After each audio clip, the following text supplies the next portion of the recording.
Stories for you now as the news continues right here on TV6. And in the news at 4:30, relatives in Wisconsin wait for word because they have loved ones in the path of Hurricane Louise. The latest on the damage and the progress of the storm. Milwaukee police warn of home invasions where the object isn't theft but sexual assault.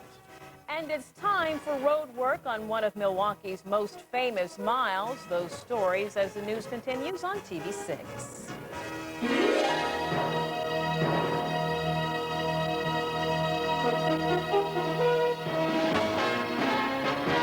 A friend you can count on in Milwaukee. The broadcast news team judged the best. This is the TV6 News at 4:30. And topping our news, Hurricane Louise continues to cause death and damage across the Caribbean and concern right here in Wisconsin. 4 deaths are blamed on the storm. There has been damage on several islands and even looting in some areas. As the storm rages on, TV6's Scott Steele joins us to tell us why some local people are keeping a close eye on it. Well, Janet, Mike, there are people all over southeastern Wisconsin with ties to the Caribbean. One woman, a teacher in Washington County, knows Hurricane Louise has devastated her homeland. Her hope now that the storm spared the lives of family and friends. Can you tell me about your picture? The worst is just not knowing and, not being able to get a hold of anyone, not being able to talk on the phone. Just very emotional. Sad because I know that things are happening. To what extent, I don't know, but I know it's happening. Most of Maxine Harvey's loved ones are still in Antigua. Family, friends, it's where she lived until 1989. And so when she heard about Hurricane Louise down in the Caribbean, she couldn't get to the phone fast enough. I've called every number in my telephone book of anyone in Antigua that I possibly know, but it's been totally impossible for me to get a hold of them. I've been doing a lot of praying, just praying that, that they're alive. I know that a lot of people lost their homes, but if they're alive, then they can still start over again. So a lot of praying and just hoping that everything is okay. That's why a Bible sits directly beneath the flag of her homeland. She knows the faith and determination it will take to rebuild. From experience, she knows what happens when hurricane-force winds slam into a tiny island. The people were just very, very sad. It's, where do I start? I don't have a home. I don't have a car. And it's just, where do I begin? Hugo did it in '89, and some people still haven't recovered.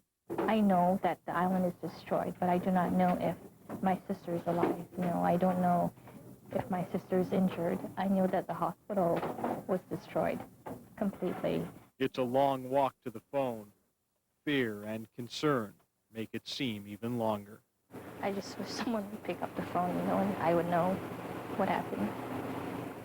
Very, very frustrating for her, and she tells me she will continue to call morning, noon, and night until she gets an answer. It's got to be tough. Right. Now, the way Antigua is structured, is it more vulnerable? Did she talk about that? Well, keep in mind, it's a very tiny island. It's at one point it was compared to the hurricane itself, and it's something like just over 100 miles square miles, 108 square miles, and that's smaller than the hurricane itself. In addition to that, when you think about it, a lot of the structures down there are made out of plywood, and now, even with concrete, it's not strong enough to withstand hurricane-force winds of more than 140 miles an hour. That's powerful. Right. So, sure, she is very concerned this afternoon. Thanks a lot. Scott, thanks. Let's get the latest on Hurricane Louise now. Let's go right into Vincent. Vince, seems like this one really has changed directions quite a bit, huh? No, actually, it's been pretty steady. Oh, it has? And, yeah, it has. It's but I mean, it missed Puerto Rico, I guess. Right, exactly. In fact, last night on our 9 and 10 o'clock report, even at that point, it had already started to curve more to the northwest. And so even as early as last night, it looked like Puerto Rico would be spared, and it has been, and that's the good news. Luis, prior to that, was moving more to the west, and then last night it took a bit of a turn to the northwest, which it is still doing. So it's moving away from Puerto Rico and the Virgin Islands, and of course now moving well away from the Leeward Islands. And as it moves farther to the northwest, there's a good chance it may actually curve more to the north and just move up into the western Atlantic and avoid land altogether. So that's the hope, at least at this point. For now, no threat to land in its immediate future. Still has winds of 125 miles per hour, it's still moving over some pretty warm waters, so it may strengthen or at least hold steady for the next couple of days. But at this point, targeted for no land right now and continuing to move away from Puerto Rico. I might add, Puerto Rico has received anywhere between 4 and 6 inches of rain. Mudslides and some flooding is still a problem tonight. So they're seeing some rains from this, but at least not the hurricane force winds of a direct hit. So that's the good news. Around here, we have some rain moving into our area. Not much right now. Here's enhanced Doppler 6 radar. There are some light showers showing up now just to the west of Rockford and well south of Madison. That's sort of the tip of the iceberg, the leading edge of some more rain that's out to the west. Here's the wider view. Actually, we'll take a couple of wide views. First, you'll notice the area of showers and thunderstorms have been strong, moving from Iowa into Illinois. Also, a strong batch of storms up in the Upper Peninsula and around Ashland and Bayfield area and Vilas County. Some pretty strong storms there as well.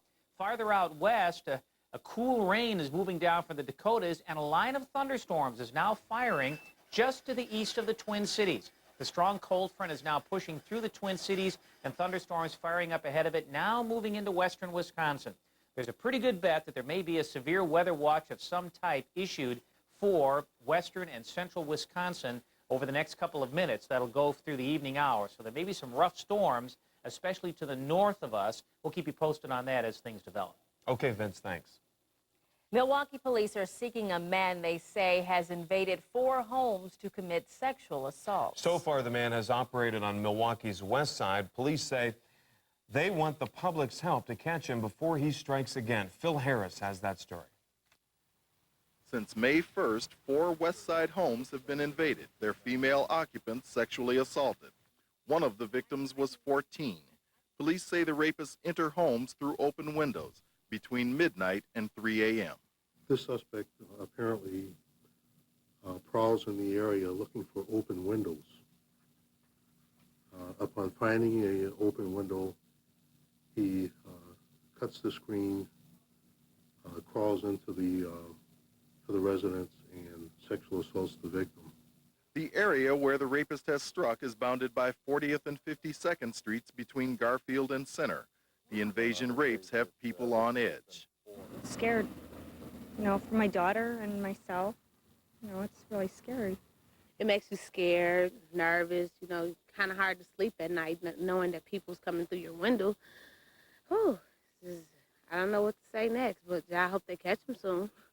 Police say residents should be sure their windows are secured because each assault has occurred after the suspect has entered the victim's home through an open window.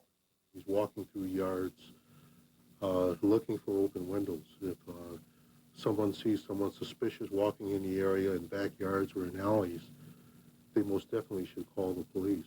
Police are hoping increased neighborhood awareness might help capture the suspect. In Milwaukee, Phil Harris, TV6 News.